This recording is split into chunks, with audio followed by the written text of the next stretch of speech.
Welcome home, everybody. This is Chad from My DVC Points, and I am joined today with Nick Cotton from DVC Resale Market. How you doing today, Nick? I am at home like most folks and doing all right. Awesome. So we're talking today about the special edition of the news for like coronavirus and DVC and kind of recapping a little bit of what's going on out there and how we think this will kind of play out for DVC in the future. Yeah, absolutely. We just released a blog. We did a informational one yesterday and also one today. One today really is just kind of focused on, what does this coronavirus pandemic mean for Disney Vacation Club, for DVC Resale? And I think, really the way to look at it is there's a short-term impact and there's a long-term impact. When we look at something like this, I think we all know it's a blip. The big question is, how long is that blip going to last? And what does it look like while we go through it? And then what does it look like when we come out of it? And that's really a lot of what the article that I posted today and what we'll discuss is really all about.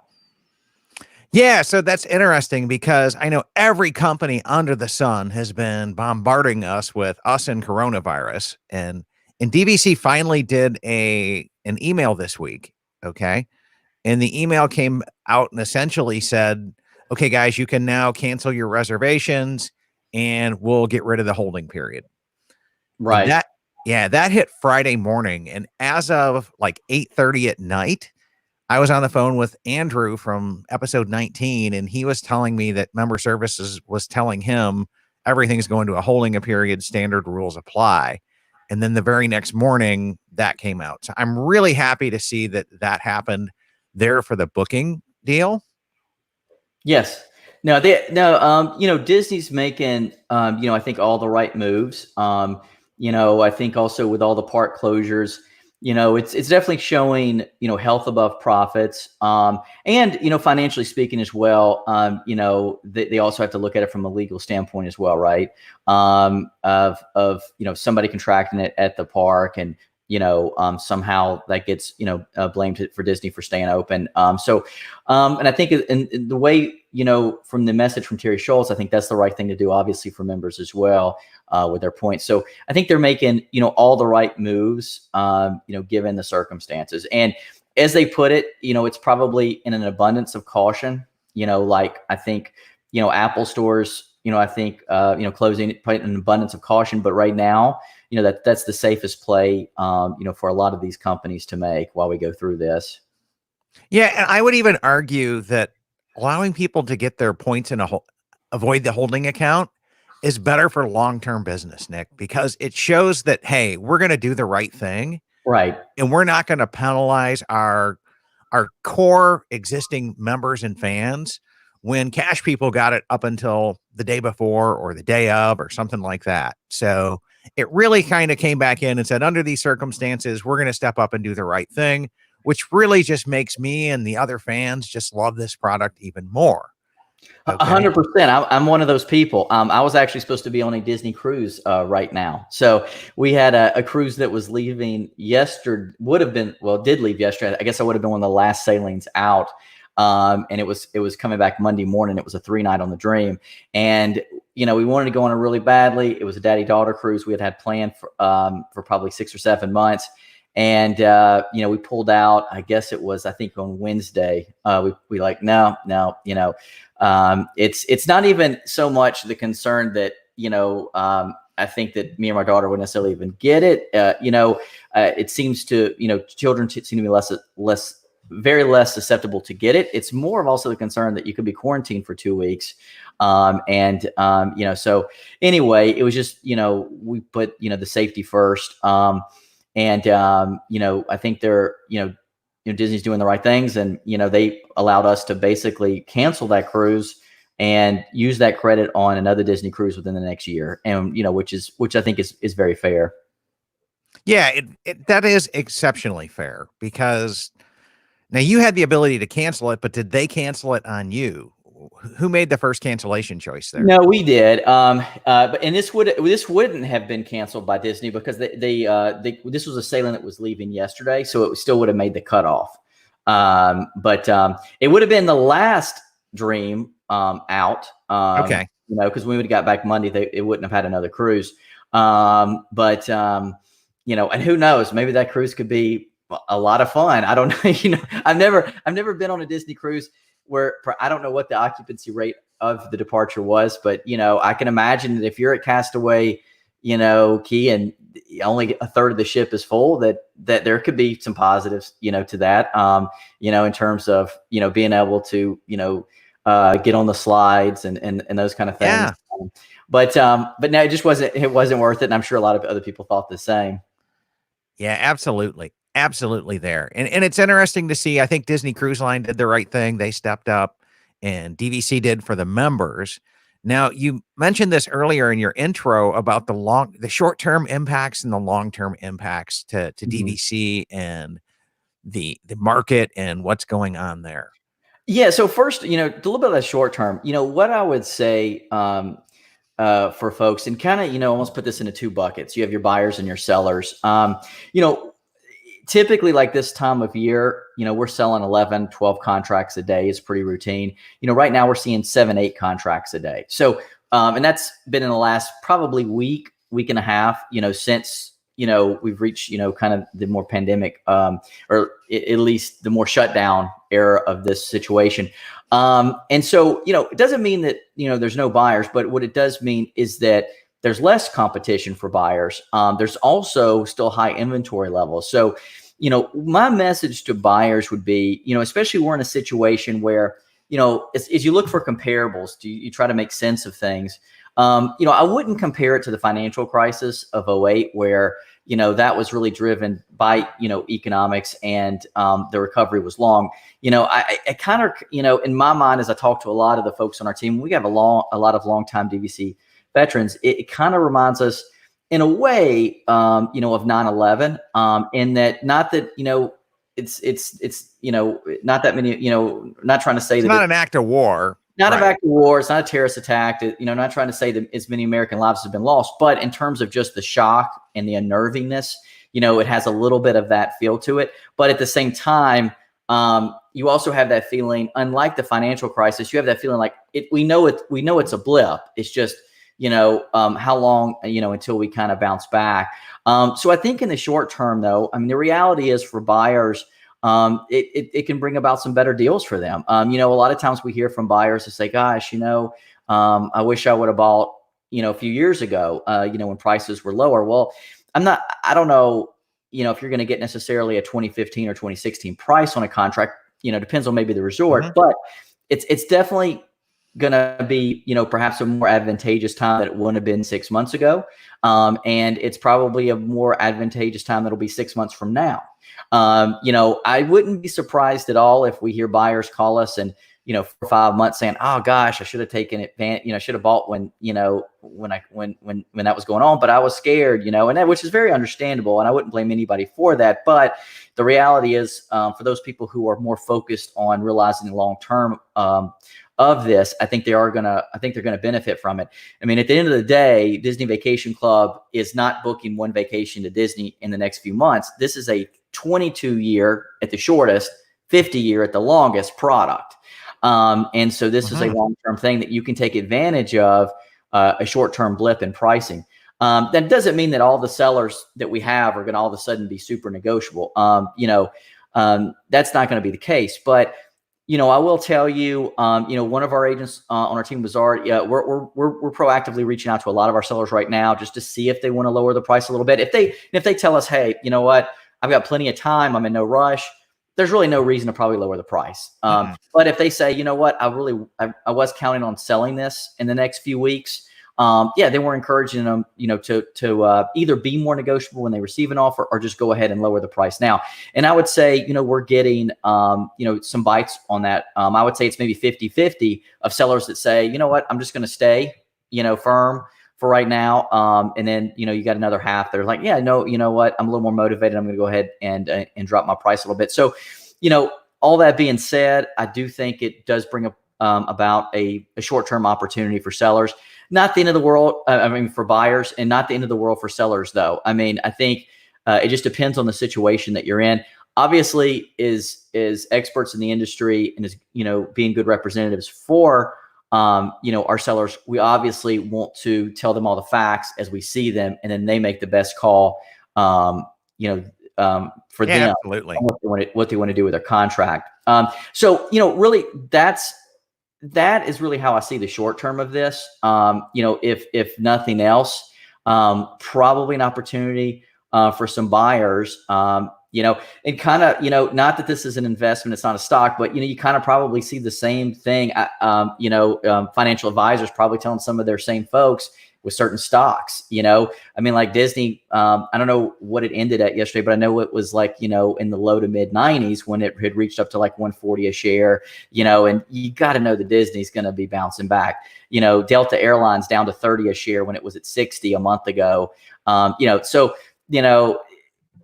I think, not that you're going to see, our contract cut in half, but I do think, any discount that you can get, even if it's an extra 5% on a potentially $30,000 purchase that you're going to use for the next 30 years is pretty significant. Yeah, I mean, I'll take what I can get. Okay. And what I hear you saying is I think it's going to start to shift a little bit to a buyer's market because I don't know, gosh, it seems like for the last 2-3 years, at least, Nick, we've been in more of a seller's market, haven't we? Absolutely. And that's typically how Disney Vacation Club is. I mean, it's unlike any other timeshare in the industry where typically timeshare is always, a buyer's market. And where DVC, if things are normalized, it typically is more of a seller's market due to the popularity of the product, because of how well the product actually works, because it actually does save you a lot of money. So for a lot of reasons, in most situations, you're going to see DVC in a seller's market. The exceptions to that, you mentioned the last couple of years, which you're absolutely right. Really, the last time that we saw a buyer's market was probably 2016. And there was a lot of there wasn't global issues then, but there was more Disney concentrated issues, especially with some of the incidents that happened in Orlando in June of 2016. And so you saw a little bit of a blip there in terms of it being a buyer's market. We're probably going to see, right now, we've already kind of seen, now the shift to a buyer's market. And again, though, this one is probably, it's going to be temporary, but for buyers looking to get better deals, it's probably a good time. Right of first refusal rates are also low this year. We're looking at rates, buyback rates of around 5%. This time last year, we were looking at buyback rates as upwards of 20%. So not only, can you get a little better deal than you could have before, maybe it depends on the resort. You may get a lot better deal. I mean, we've got some Polynesian contracts that are listed in the 130s. Maybe you could pick them up in the 120s right now. That's insane. That's crazy, right? Polynesian in the 120s. Grand Floridian, right now we have some listed in the 150s. Maybe pick it up in the 140s. So it depends on the resort how better the deal could get, but it also not only could you, perhaps get that deal negotiated, but right now from what we're seeing, there's probably a good chance you get it past ROFR as well. Yeah, because I'm willing to bet if it becomes a buyer's market, so to speak, that Disney's not going to be selling as much direct either. It could, yeah, that's very true. And, it's interesting you bring that up because, it kind of takes me a little bit into the long term, of where I see this going. And, we have a lot, as I mentioned before, we have a lot of longtime DVC veterans on the team. So, I started at DVC in late 07, early 08. But we got a lot of folks who were there in the 90s, and, they worked at DVC direct through 9/11. Umberto had a really interesting statistic. He said in the month of September of 2001, he sold 30 contracts. Out of those 30 contracts, 27 of them canceled. So his rescission rate was 90%, when it was typically under 10%. It was a lot, obviously, for anybody that remembers that. And I think, most of us do. It was shocking. We were all in awe, and so that was kind of to be expected. Well, fast forward not too long in the future, November of 2001, he has one of the best months he ever had. Karen Geider on our team as well had almost the exact same experience. I think, as you think about, what 9/11 kind of did, it also brought a lot of people together. And I think in a crisis like that was, in a crisis like this is, I think too, people may be a little less apt to travel international for a while. It may make people a little more skittish. They may want to stay more domestic. We also noticed, post 9/11 that people wanted safe and reliable. And what fits the definition better of safe and reliable than Disney? And when you think about Disney Vacation Club, that's your best way to ensure your family of those safe and reliable, great Disney vacations for years and years to come. And so we saw, there was a huge surge in DVC in the years following that. And I think you could see a similar dynamic play out again. I think, it's also instances like this, even though, nowhere near the death toll of 9/11, but it's still fatal, especially for our most vulnerable in society, with the coronavirus. I think you also do realize a little bit how fragile life is, and I think it does remind us all a little bit of that. And I think, having those times with family, spending them on vacation, I think is going to resonate stronger even more once we pass this curve. And I think too, the other dynamic about this one is people are going to be ready to get out of the house. I think after however long this blip lasts, 4 weeks in Michigan, my kids will be home out of school for 4 weeks. We are going to go crazy. Yes. One of the things that always contributes to us being very busy in late December, right after Christmas, into January, is everybody's at home over the holidays. They're cold. They're indoors. It's snowing outside. And so they're like, when are we going to get out of here? And so then they start looking to vacation planning. And that's when, all your vacation planning folks that work over the phone here in Florida get extremely busy. And you may see a similar dynamic to that, is that people are like, man, we've turned the corner. We're feeling better. We got to get out of here, spend some time together, but not in this house. Let's go back to Disney. So I wouldn't be surprised. I mean, and I'm saying these things, obviously I have no crystal ball, but there's just a lot of things, a lot of writing on the wall that would indicate that there's a good chance of those things happening. I think so. I think Mary makes a really good comment here. She goes, I think long-term, this is going to be an impact, but it's hard to say. Maybe everyone will be so glad they made it through and throw caution to the wind and decide they want happiness. Okay. I think that's kind of the throw in the towel of, once we feel like we've beat this virus, I think we're all going to want to go to Disney and celebrate. Okay. I think we're all going to probably have that Patrick Mahomes moment. We'll feel like we won our mini Super Bowl and yay, I'm going to Disney World. So I think, there'll be some nationwide relief, obviously. I think what better place to celebrate than Disney? Yeah. I mean, the classic question on your reservation, what are you celebrating? We beat the coronavirus, right? I don't think there'll even be a need for a question of, are you celebrating? Of course we're celebrating. We're past the curve. We're allowed to leave. Kids can go back to school. Apple stores are open. There'll be Disney and Disney's open. We're ready to go and visit it. Yeah, absolutely. Absolutely. Sandy asks a really good question here as well. She goes, I wonder if there will be any interesting offer that DVC puts in place when buying direct to increase their margins for the parks while they're closed. Yeah, the thing about, DVC, it's important for them is to not lower price, so to speak. Where, the advantage of obviously being in the resale world, and all of my team obviously know this because we've worked both places, is that, we can be much more dynamic in pricing, right? We're not kind of fixed to a certain standard that the company needs to see. However, they can certainly change their incentives that they do. So, perhaps, if they were offering an incentive that, I'm just going to throw a number out there for an example, that was maybe had an 8% value, maybe they adjust that to maybe a 12 or 13% value. We working direct, we did a little bit of that coming out of the financial crisis of 2008. Some folks, may remember when we were running specials where it was essentially like a 20% special. It was, if you buy, I think it was for every 100 points, Disney Vacation Club bought another 20 points for you. So if you bought 100, you got 120. If you bought 200, you got 240. Now you had to pay the dues on all 240. But essentially what they were really doing is basically you were buying 240 points, but they were giving you enough credit for the 40 in the purchase agreement.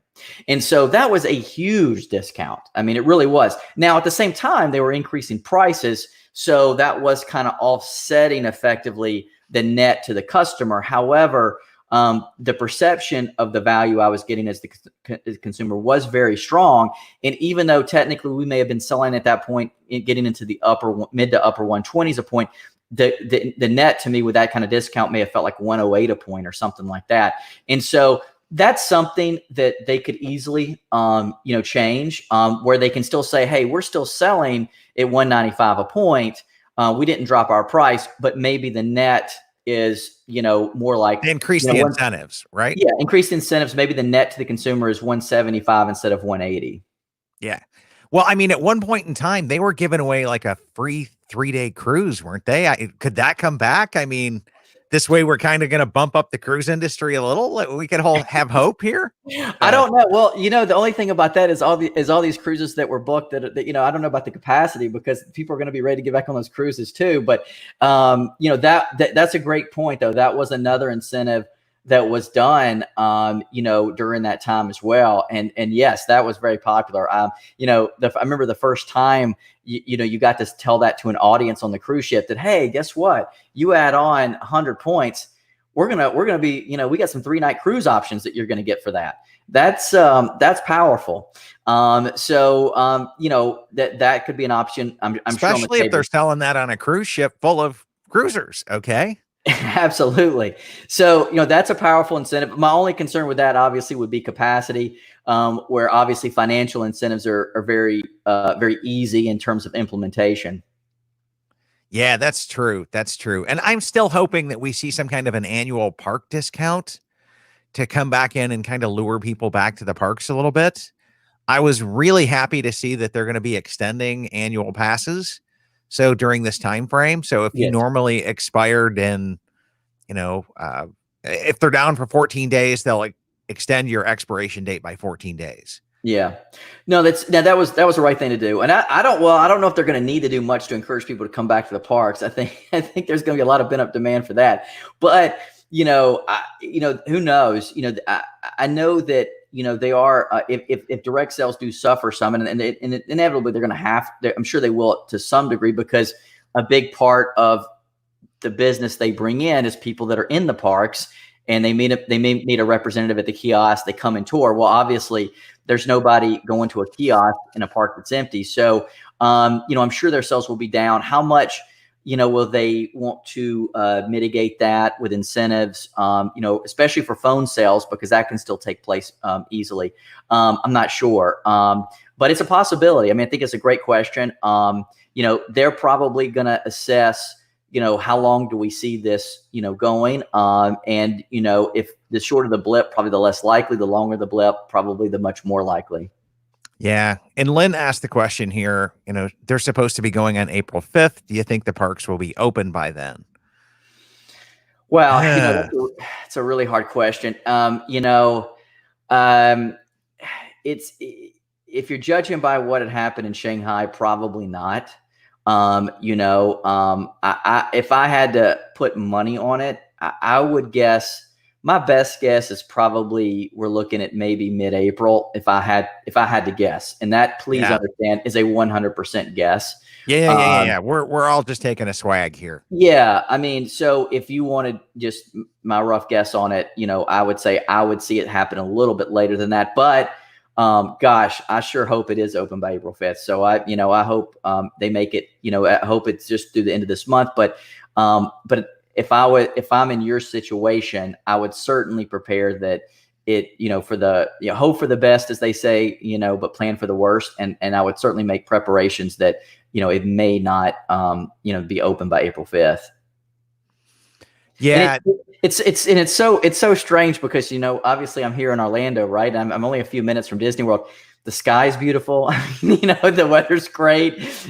Usually here in Orlando, when people are rushing to Publix, and they're loading up on water and toilet paper, it's because there is a hurricane bearing down on us and the sky is turning gray, but it's a bit of a strange world to have such gorgeous weather.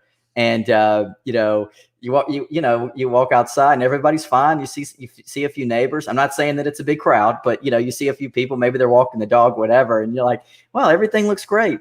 It's here in Florida, of course, we're also joking that now the rest of the country understands what hurricane preparedness looks like, what it looks like in the grocery store. Seeing the grocery aisles empty of water and toilet paper is usually something we see maybe once a year in August or September. I mean, it's not just groceries, okay? I mean, it's not just toilet paper, Nick. It is like bread, any kind of fresh items. I went to Sam's and Costco last night, and like the freezers are empty, okay? Right. Everything is just getting emptied out. People are hunkering down to stay home and, pack things up. So I think this is our opportunity as streamers to come back in and start creating some great content and reaching people in their homes because they're not out at various different parks and what have you. So we're going to be stepping up our game a little bit here to try to come back in and offer somebody some good options there. Right. And Marianne says, this is funny that no, Nick, we do this for snow days too. So fair enough. Yes. Yeah. I didn't take, we definitely don't experience that in Florida. Yep. So, and then let's see, there was another good question here. Holly had a question saying that we canceled our trip on April 3rd. Will they move points from holding? They should do that, Holly, based on what we've seen. I would call member services and ask, and it may take you a while to get through. If you log in and you still see them in holding, I would call and ask to come back in and say, hey, look, we moved because of this. Yeah, and don't be too deterred if you're calling and nobody, it's busy. I mean that's going to be pretty predictable. But I think from that email that came out from Terry Schultz a few days ago, I think it made it clear that they weren't going to be doing those kind of things. And and I mean in these kind of situations, Disney and Disney Vacation Club, they have a long history of doing the right thing. So I think you'll be fine. Yeah, I think so as well. And I think you've brought home a really good point here, Nick, that this thing is kind of a blip in the radar and this too shall pass. Okay. Mm-hmm. The question is, do people want to try to come back in and get a great deal in a buyer's market that's essentially happened, I don't know, within a week or two? We kind of went from a slight buyer's edge due to the dues coming out in February. Right. To this, okay, because every February it does tend to soften up a little bit. And yeah, I know. No, absolutely. What happens? That's a great point. In January, it's kind of almost a perfect dynamic that kind of hits the DVC resale world in that you have this high volume of sellers because the dues bill are coming out, to your point. But you also have this high volume of buyers because it's vacation planning season. So they kind of meet there every January in like this, kind of perfect peak season. So what we're encountering right now is, peak season for buyers typically is January through April. That's, typical vacation planning season. But now you're seeing this blip happen, kind of right in the middle of peak season. However, you still have, still a decent amount of inventory from the sellers from the dues bills coming out in January and being due in February. So you're still hanging on to this somewhat, and now this is dropping a little bit. So it's definitely bringing an opportunity, like I said earlier, for buyers in the short. And again, of all the things that can happen, I mean, I think while none of us have crystal balls, this is about as good as it probably gets in knowing that this is for sure a blip. It's just a matter of how long the blip is. And where I just, working at DVC Direct in 2008 when the financial crisis happened, it did not feel like a blip at all. You had that feeling like, oh boy, we're going to be in this for a while. And that was very scary. And DVC actually, sales, of course, were more sluggish then than they had been before. But because of the power of the brand, it still did fine, and it came out of it very strong. I feel like this is going to be an absolute much more shorter term blip, but certainly, just for those buyers that, are willing and able, this is the time. I just have that feeling that we're probably going to get some calls in 4 or 5 months. And it's going to be a little bit of that if I shoulda, woulda crowd that and I'm not going to blame anybody because, people get scared, but it's probably going to happen. And people are going to be like, I should have bit then because I would have probably saved some money. That's just probably the reality of it. Yeah. And so John asked this question as well. So we'll get your take on it. I know I've got a podcast that should be dropping today where Andy and I talk about this very question. But Right. he asked, are Poly and the Grand Flow the best buyer's market resorts now, or do you see any others based on inventory? That's a great question. I know that we've mentioned, the Poly and the Grand, and they are up there. I might also throw in the Boardwalk, I think, in that mix too. In a recent blog, let's see when this was published. This was just about maybe 9 days ago on average prices in February of this year. We're seeing, if you look at kind of a floating year, we're seeing some of the best opportunities right now with Poly, Grand Flow, and Boardwalk. I would throw into that mix. I would say those were already looking to be good buys based on supply and just historical pricing. Now that you throw this on top of it, I think you'll get even better buys, but especially and better buys across the board. But on those three specifically, I think that may be where some of your best opportunities are. Yeah, that makes sense to me. We'll give people to see if they have any other questions or comments, and before we wrap this up. But have you picked a new daddy-daughter cruise? Tell us a little bit about that, Nick. So, well, I did. We did one almost 2 years ago, we've done cruises since then. We actually did 2 cruises last year, but it was the whole family. But we did one specifically just for me and my daughter 2 years ago. I did write an article about it at the time. I'm a big fan of doing that. We obviously now a big thing for a lot of dads and their daughters are the daddy-daughter dances. And I just think, if there's going to be an opportunity for a dad to have a great time with their daughter and make it easy on the dads, because, maybe some of us do everything at home. Maybe some of us don't. Disney is so good on the cruise line of, you've got all your meals are taken care of. The room is cleaned, twice a day. The entertainment is already, scheduled and built in.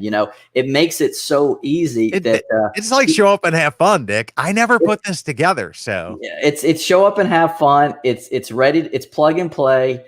So for a dad, I think in their child, I think, it could be father sons. My daughter's the oldest. She's 5, almost 6. So it's obviously we've had more opportunity to do it, where my son is 2. It was a blast then, and I was really looking forward to doing it again. And now she's almost 6, so she'll know even so much more. She'll realize so much more than she did even then. But no, we'll get it rescheduled.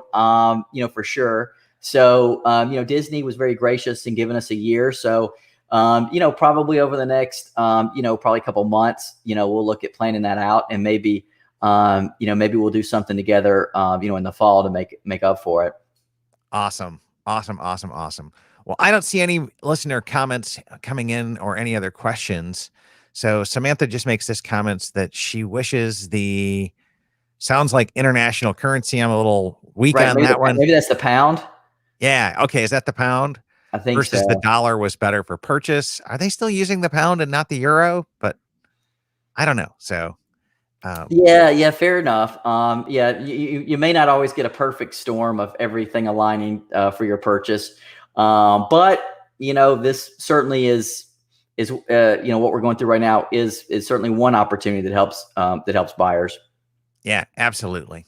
So, okay, Nick, did we miss anything that you'd like to discuss tonight?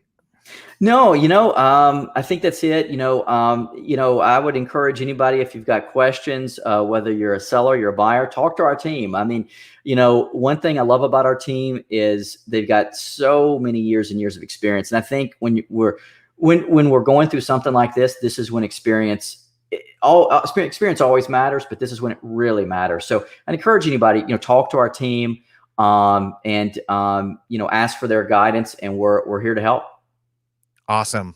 Awesome. Awesome. Awesome. I know they're on me to start selling some of my contracts, and maybe I'll do this now. Maybe I won't. I don't know, Nick. I know I talk with them all, and it's, every time I talk with them, it's like, you ready to sell something yet? And I'm like, yeah, I'm thinking about it. So anyways, thanks everybody for tuning in. Have a great day. And we will be back tomorrow night. In between now and then, I'm also going to start working with some other streamers and see if we can't get a streaming marathon going on, or at least do some kind of home entertainment based off of this wonderful streaming service that we have. So thanks for tuning in, everybody, and have a great night.